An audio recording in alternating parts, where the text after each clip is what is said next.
Economic Alliance presents the Gulf Coast Growth Show, your show for the coast with the most growth, with your host, Jason Lee and Clint Aiken.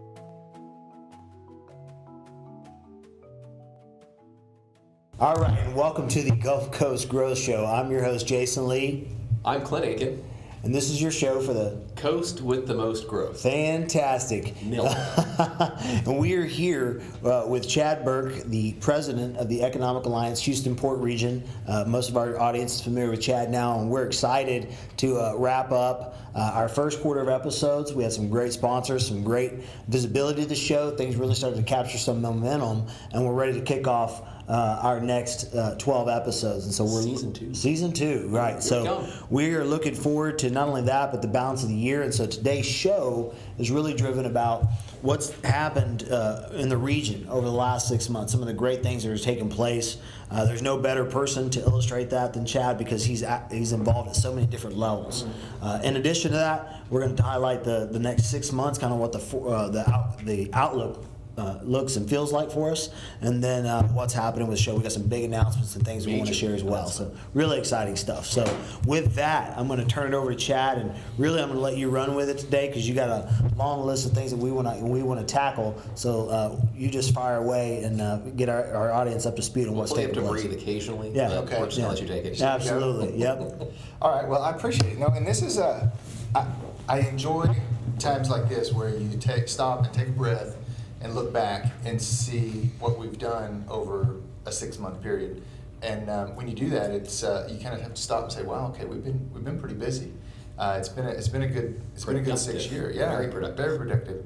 So this is odd numbered years are challenging for us, because odd numbered years are state legislative sessions, right? So I believe this was our 86th state legislative session in the history of Texas. And that starts January, the first week of January, and goes through the end of May, basically. And so leading up to that, our public policy committee spent the better part of half a year getting ready for that, researching the subjects that are important to this region, identifying the potential bills that we would need to support, making sure that there weren't items that we needed to make sure that we needed to oppose, and then put together a white paper, and then really, beginning with our legislative kickoff lunch last December, deliver that message to our state legislators in the form of each of the, I think there were 5 or possibly 6 items that we were working on specifically this session. And then, as I mentioned, as soon as the clock hits January, we're back and forth from Austin, working those issues, tracking those bills, in some cases helping write those bills, to make sure that the outcome is what's good for the region. And that's the whole purpose of it. It's not just to do it, but it's we want to shape laws and regulations that help us succeed in this region. And so every other year, you put that 5 months worth of work on top of everything else that is going on. So every year we travel to Washington, D.C. So in April, in the middle of our state legislative session, simultaneously dual tracking, we're doing the same thing at the federal level, developing that white paper, setting 35 meetings across 2 days, coordinating 30-something attendees, traveling, performing those meetings, following up on those bills and those items at the federal level. So odd number years, or the first half of the year is always really interesting, and it's a lot of fun. It's a lot of hard work, but it really kind of jams things together. And a lot of people don't realize how much effort goes into writing those bills and goes into the legislative effort. They don't realize how much of an impact it makes for them in their everyday job, because they don't see it. Yeah. But it really is extremely important. So I'm going to jump ahead a little bit into yesterday. Yesterday we had our legislative wrap-up luncheon. And so we had 6 of our local state legislators come and sit on a panel and talk through what happened in the state legislative session. And what we heard yesterday was, in fact, Representative Paul said it best. He went back to the white paper that we delivered to them in December before yesterday's lunch, and he literally went down and was able to check off each one of the issues that we brought to them and say, yep, we passed that. Yeah, we passed that. Yeah, we passed that. And so the feedback that citizens and organizations like this give our state legislators impact the laws that we work and live by in the region. And so it's a great process. It's by the people, and if you participate in it, you can affect real change in it. And that's the beauty of it. And that's what we saw yesterday at the luncheon. And so whether it's the federal level, which does, granted, it moves slower than the state level. But if you don't participate, you can't affect change. But if you do participate and you bring team members like we have in this region together, you can really be a positive impact on what happens with our laws. And for those of you, if you haven't seen any of the previous episodes, one of the things I really have enjoyed about doing the show with you and with the Economic Alliance is just the quality of people that we get in here. It's amazing. These people really care about their jobs. They really care about the community. They're very plugged in. They're very active. And they really want what's best for everybody to the best of their abilities, and it's amazing. We really do. We have incredible stability with our staff, and we have a lot of people that participate in this organization because of like you said, you get to work with great people. There's a common goal for prosperity and growing the economy, and it's not hard to get behind that. And so you get to meet a lot of great people, and you get to work on a lot of really interesting kind of dynamic things that are affecting change all the time, whether it's policy or transportation or workforce or regular project economic development work. There's something always happening, and it keeps it really enjoyable. So. Yeah, I think one of the key things that is missing for a lot of people's call to action is just how accessible these people, these legislators, these people of influence are to them, that they're actually in their backyard. But they just have to get up and become part of an organization and get down to these things and get engaged and get connected. Yeah, we heard that from Senator Taylor yesterday at the lunch. I mean, his call to action was be part of the process. I mean, that was his final comments yesterday was we're here for y'all, we're among y'all, all you have to do is participate, and it's not hard. It's not intimidating if you just jump in there, and it's just people doing business, right? That care about your community. So we're real fortunate in that sense. Fantastic. So looking back at the last 6 months, I mean, you encapsulated a lot of things into that sentence. Are there some major events that really stood out aside from just the legislative session? Some things that really that you're proud of and you believe they had a huge impact, and you got some great things from them. Yeah,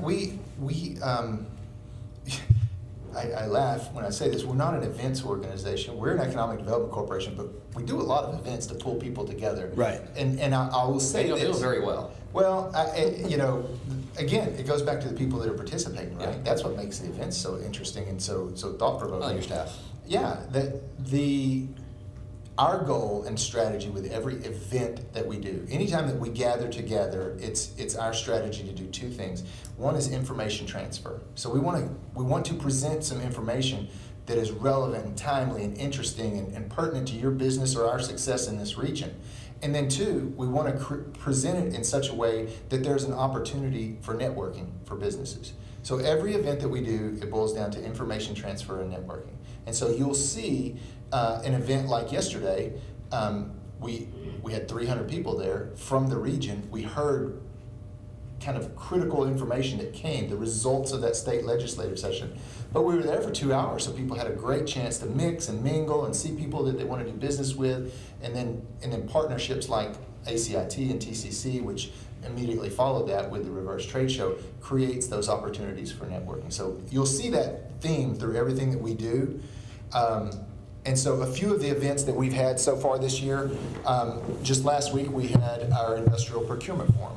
So again, we want to put in that one EPCs, our contractors, our large contractors, on a panel and let them explain how to do business with them. What are they seeing in the industry? What are the proper ways to engage that contract and subcontract work? And I don't want to interrupt you on that, but I do want to add a side note as someone that, I am trying to get business from those people, just being perfectly honest.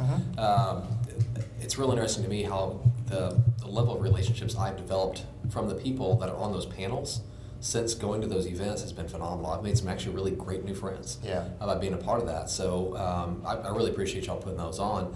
Also, it's kind of interesting. I was talking with some people from Exxon yesterday, and I know we had a gentleman from Exxon at one of the past panels, and they were just talking about how he was glowing after he left that event because he enjoyed being a part of it so much. Yeah. So it's just kind of everybody gets a positive experience from it. So it's hopefully a win-win for everybody.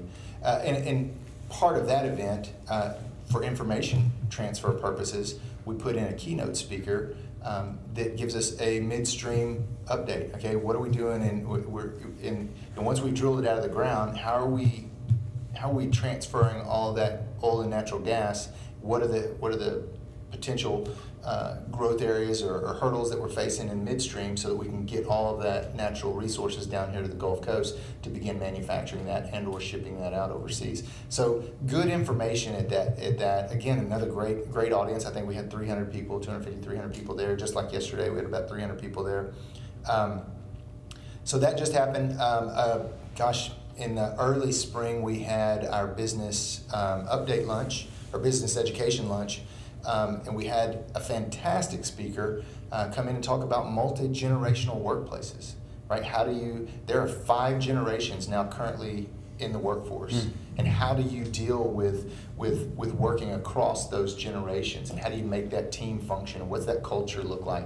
And that's good information. I'm taking notes. I'm sitting. Yeah, you better be. I've seen your team taking notes, right? So things like that are good for networking, good for business. We've had 2 of our quarterly newsletters come out, just jam-packed full of good information. I know we did a transportation one. Public policy comes out within a week or so. Maybe by the time this airs, public policy comes out. But then also workforce development has been a powerful issue that we put out. And in each of those issues, we're doing the same thing. You'll see kind of the theme. Everything that we do is a chance to network and get good information. So you'll see members in motion, where they get to talk about cool things that are going on in their business. But at the same time, you'll see articles highlighting what's going on, whether it be what's happening in the policy this year, what's happening in transportation, what's happening in workforce development.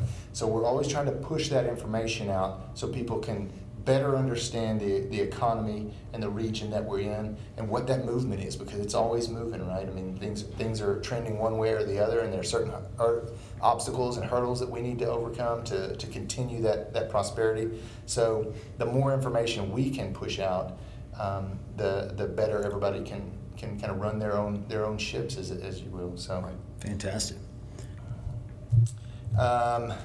So that is a full 6 months.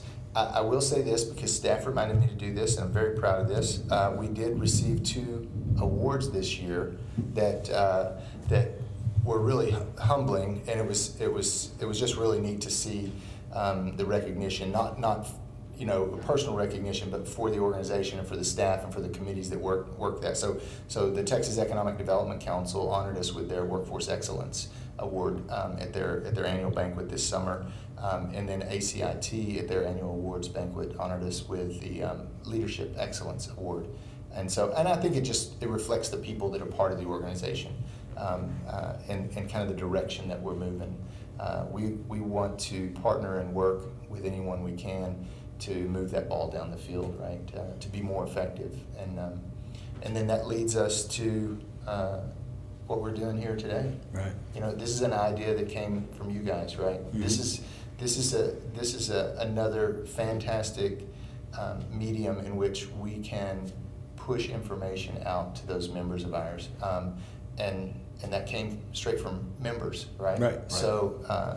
This is just a great example, and an example for us to roll those awesome people that work in this region through these chairs and hear from them on what's going on with their business in the region and issues that we face.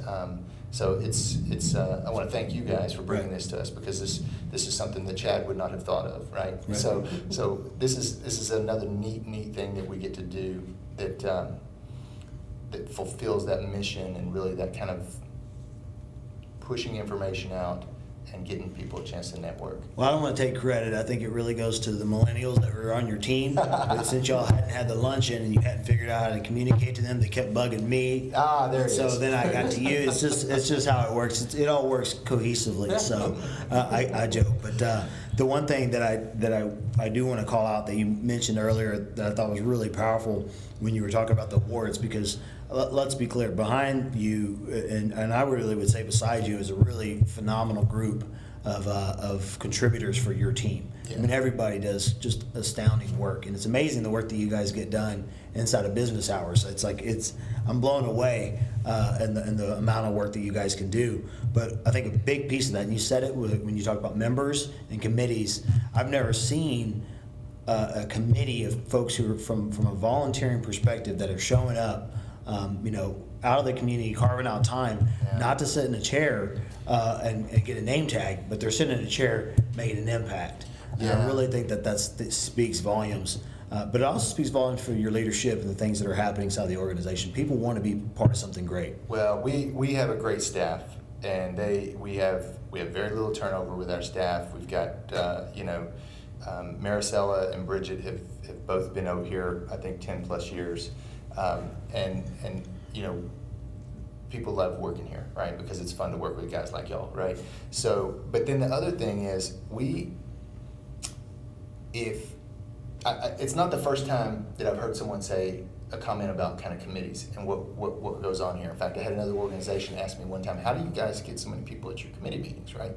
But the way to do that is to let those committee members own what they're doing and give them the authority to be part of the process. And so again, it's less about us and more about those members. And when you engage them and you empower them to control the direction of the boat, then you're going to want to show up and be part of that. And so it's everything that we do comes from our members, including kind of the leadership and the committee efforts that we do. So it's no secret sauce that we're stirring over here. It's just that we empower them to be leaders and to really take control of the organization. And that just means less work for me and the staff, right? Yeah, I'm sure they would say, less work. With that being said, I think that a great way to transition from what we've done over the last few months, when I say we, meaning the organization, we'll take a break, acknowledge our sponsors real quick, and then we come back, we'll talk about what we have coming up. Excellent. McCarthy Building Companies. From the Museum of Fine Arts to terminals on the ship channel, we understand the challenges and complexities you face when building here in the Gulf Coast. As the oldest privately held national construction company, we have a clear focus on clients, community, and collaboration. Welcome back. Thanks to our sponsors for the show. We really appreciate their help. We couldn't do it without them. I know we usually talk about some events that are coming up. So right now, where we're at, there's not a whole lot on the calendar, but I know we do have a few things coming up. If you want to learn more about the events through the Economic Alliance, you can always go to their website. They're very good about updating and communicating things to their website. So you can go to their event page and check out what's going on. Also, our media partners, BIC, Alliance, is very good about updating and telling you about different events going on. You can always direct message me or get a hold of me. I'm happy to get you plugged in with the events that are going on as well. So the big event that y'all have coming up, the big event, the reason we kind of started the micro version of the show is because the big show's coming up. And can you tell us about that, the Gulf Coast Industry Forum? Sure. Yeah, the 10th anniversary of the Gulf Coast Industry Forum. I still can't believe it's been 10 years that we've been doing this. Started out as a half-day event. I think we started at 9 and ended at lunch, right? So now it's 2 full days. And again, its mission is to bring those stakeholders of this Gulf Coast petrochemical and logistics industries that really drive the economy here, and put the leaders and the stakeholders in front of as many people as we possibly can to convey that information. Where's the industry going? What are our challenges? What are we looking at globally? How are we growing? Are we contracting? Where is our workforce? Where is our political environment? So it is the show that or the conference that really is that chance to hear what direction we're going and what are the things we need to work on. So that happens September 18th and 19th. It starts off this year. We're very fortunate the event is at the Pasadena Convention Center. Well, right across the Pasadena street from the Convention Center is the new petrochemical training facility that San Jacinto College has built. And that ribbon cutting happens the morning right before the conference begins. So we'll start. Wow. We'll start there on the grounds. We'll have a ribbon cutting and some dedication, and they start classes this fall, right? And then we'll go back over and have 2 full days. We've got a great reception again back over at the Center for Petrochemical and Energy Training Center. Wednesday night, the 18th, sponsored by Turner, and everybody's invited. Again, it's that networking piece of the puzzle, and then we'll start up again the next day with an 8 o'clock student breakfast. We'll have almost 100 students from local high schools and colleges here that are interested in working in this industry, listening to and meeting those speakers and elected officials, plant managers. And then again a second full day of fantastic speakers, and the speakers kind of fall into a couple of different categories, right? We've got plant managers, we've got company presidents and CEOs and senior VPs that'll do some keynote speaking. We've got elected officials at the state level to talk about what has happened in this state legislative year. How's our midstream doing? We'll have our railroad commissioner there to give us a report on the oil and gas industry as far as the midstream part of it. We'll have our land commissioner, George P. Bush, talk about protecting this industry along the Gulf Coast with some of our surge protection projects. So it's 2 full days of just fantastic panels and keynote speakers. And I'm just going to highlight 2 of my favorites from last year, if you don't mind. No, go ahead. Because Jim was just amazing. Jim Bowen, CEO of First Trust, is one of the best speakers and most knowledgeable speakers that I've ever heard. You do not want to miss this guy if you can catch him, because he puts on a show. I mean, I've never seen anyone from a speaking standpoint be as much of a rock star as he is when he's up there. He's just a rock star. He's so dynamic. It's really fun to watch him go. And he's got a passion about what he does. Yeah, and he conveys that information powerfully. And that's what we're looking for. Is and then really, Ryan Sitton. Sorry, I didn't mean to cut you off. Yeah. Ryan Sitton just rattles off those numbers too. It's amazing. Ryan's fantastic. I mean, I've never seen somebody be able to convey that much information accurately without any notes and off the cuff, and be able to just really convey it in a way that helps us lay people to understand, where the price of oil is going, what are we doing in midstream, all those fantastic things that he brings to the table. So yeah, we're fortunate to have some really good speakers come and talk, and we are again this year. It's going to be a good 2 days. Yeah, I think if I know my first experience there last year, and then as I start getting ready to transition this year, and I shared this earlier, but one of my clients I was with yesterday, and we were educating them on the Alliance and the Gulf Coast Industry Forum, and I simply said, if you could take as a proprietor who works in this space, as a business owner who has a bandwidth that's just spread across so many things that you really can't get enough information to go strategize what's taking place. Mm-hmm. You can get it consolidated by an organization who's going to bring it all to you in a 48-hour period of time, not to mention the likelihood of unintentionally finding business. Exactly. Like you're probably gonna, like the 2 days spent there, just you're gonna meet somebody that something's gonna happen. You're gonna get a 10-time multiplier on your investment. Not to mention the fact that you're probably gonna be able to walk out of that, walk into the fourth quarter with some strategic planning that you had not even thought about because of all the things that are coming down the pipe you missed. So I think it's a great opportunity. Plus, most importantly, I've promised everybody that we're going to have an ice cream cart there this year, so I'm hoping that we fulfill that promise and we have an ice cream cart the entire time that. I'll call Bluebell. I'll just call her. Right. Say, come on. Anyway, it's a lot of fun. We have a great reception the first night, like I mentioned, and then at the end, BGE is sponsoring reception at the end of it. And it's just a way to celebrate. Is it going to be at the Maritime Academy again? No. The Turner reception is right across the street. Okay, it'll be at the Petrochem. At the Petrochem. Fantastic. So yeah, a little bit easier to get to. Nice. The big announcement. Who's going to do that? Our big announcement about the show. Yeah. Okay, well, I'll let him announce it. It's his. Okay. He's kind of a big deal, Clint. And Ron Burgundy is a big deal. He's Chad freaking Burke. I love it. So again, this goes back. So think how really cool this is, guys. The members hear our show and contact us and say, hey, we want to be part of that. We want to help develop that.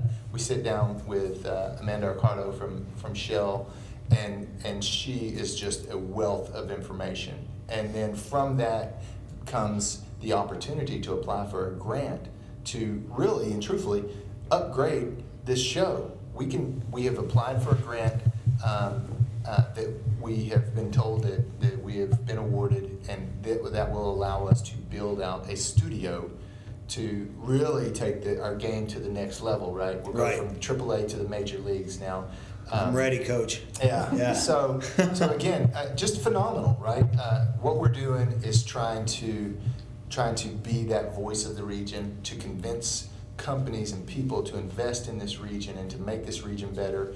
And then you have somebody like Shell and Amanda that says, yeah, we believe in that, and so much so that we want to be part of that.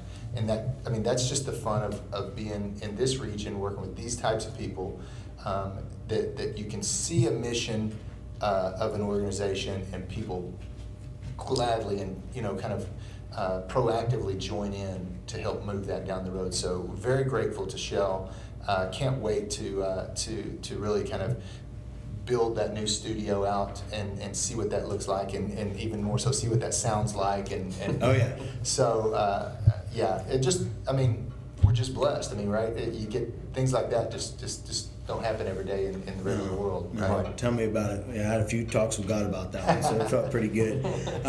One thing I do want to communicate as well is, along with not only their involvement in helping us with our studio, so production's going to go up, but from a content, from a guest, really we've put together a group of leaders and industry professionals who are in that space and that can help us take our game up, but more importantly also help us think of ways that we can bring, I guess, the virtual brand of Economic Alliance alive, right? Because a piece of that is podcasting, but I think as we start to learn and explore new ways to reach a new audience or reach another layer of person and communicate the story of all the great things that are happening across the Gulf Coast, having a team of people now that we've put together to really help share that message, I think we're just going to, quarter by quarter, it's just going to grow leaps and bounds. And so I want to thank you for allowing us to be a part of that and for, giving us the opportunity. We wouldn't be here without you guys. We really appreciate it. The staff is doing a fantastic job.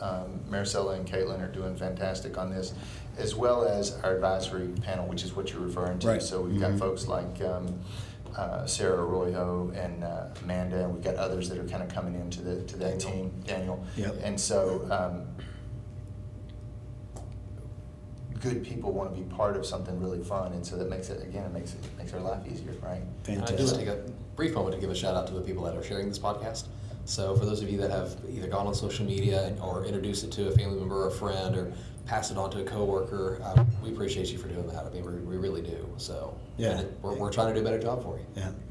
So with that being said, I think we got a good amount of stuff covered today. We want to thank you for the time. We're excited about the next few episodes that are going to be coming out. Like I said, you guys can always go in and communicate to us, to the organization. You can always reach out to Chad directly. If you don't like this Jason Link, I just let him know. Whatever it is you want to do, I'd ask that you don't do that. But yeah, I'm pleading. With that being said, let's recognize things that we're grateful for. So I'll turn it over to you, Clint. We've so we recorded actually several episodes today, and I'm really grateful for the fact that we have that opportunity to bring so many people to the table in one day and knock out 3 or 4 episodes. It actually frees up a little bit more time so I can be more productive on other days. But I'm grateful for the fact that people want to be here. They want to get their message out. They want to reach into the community, reach out to the people they may not get to touch in their current sphere of influence, and they want to let them know what's going on. I think it's huge. So I'm just grateful for that opportunity.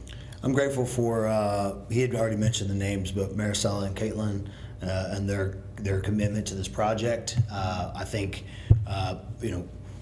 I'm relying on millennials to help me and people who are a little bit more savvy at some of the things that I'm not good at, and I do that in everything, right? I mean, I married a great one of those. She's good at it, and the folks in my office. So I'm really humble to have them because typically I'll reach out and say I have an idea or a thought. They're quick to act. They give me great feedback and how to communicate as we work within an organization. Because when you are a volunteer or you are trying to, you're skirting the lines between boundaries and where you should or should not be doing, and the usage of other people's time that doesn't belong to you, and so or that's spread across multiple departments. Sure. And so, but if I didn't have good open communication from this organization and from the people behind it, it really wouldn't allow it to thrive the way that I think it's starting to, and allow it to go where it's going.